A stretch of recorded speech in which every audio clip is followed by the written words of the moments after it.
वकास अकरम साहब से। वकास साहब, जैसे मैंने अर्ज किया कि कोई बड़ी हाइप नहीं थी, चूंकि हुक्मरान जमात का कैंडिडेट नहीं था और बड़े स्मूथ तरीके से इलेक्शन चल रहा था। अब अचानक ये जो वीडियोस की भरमार शुरू हुई है, इसके पीछे क्या पसे पर्दा मुहरकात हो सकते हैं? कोई दबाव डालना मकसूद है इलेक्शन कमीशन पे? कोई ईवीएम की मार्केटिंग हो रही है, या फिर ये है कि कोई सियासी जमातों की आपस की लोकल चपकलिश है जिस पर जो है एक दूसरे के ऊपर इल्जाम और जवाबी इल्जाम लग रहा है?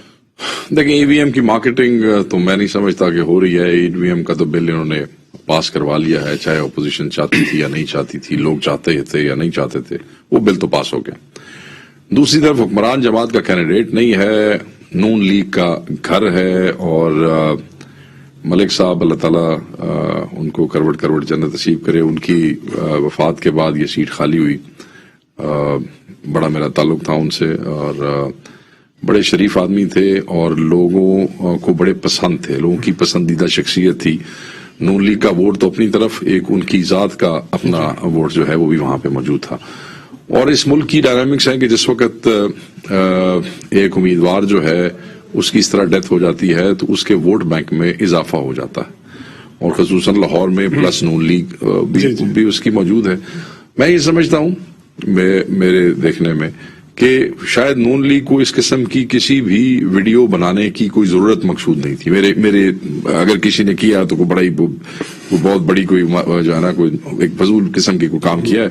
मेरे देखने में नून लीग को इस किस्म के किसी भी एक्शन की जरूरत नहीं थी। दूसरी तरफ आजकल क्योंकि सोशल मीडिया जो है उसका कोई कंट्रोल तो है नहीं, होता दुनिया में कहीं भी नहीं है, तो कोई समझ नहीं आती कौन सा सपोर्टर कौन सा वोटर जो है कहाँ बैठ के किसको गंदा करने के लिए क्या कर देता है। कई दफा कायदीन को पता भी नहीं होता और सोशल मीडिया अजीब व गरीब तरीके से इस्तेमाल हो रहा होता है।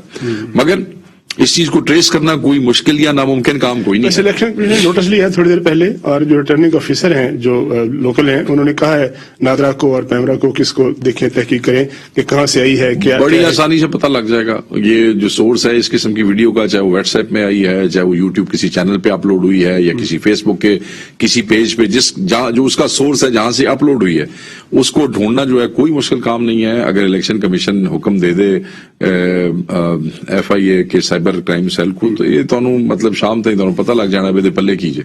तो मैं ये समझता हूँ कि ये खाम खा जो है वो मुखालिफ पार्टियों को गंदा करने की कोशिश की गई है, और निहायत ही किसी नालायक और किसी बेवकूफ आदमी ने की है। मतलब जब आपका मुखालिफ ही कोई नहीं है तो आप पैसा खर्च करने की लोड़ कीजिए। जो बराह रास्त फ्री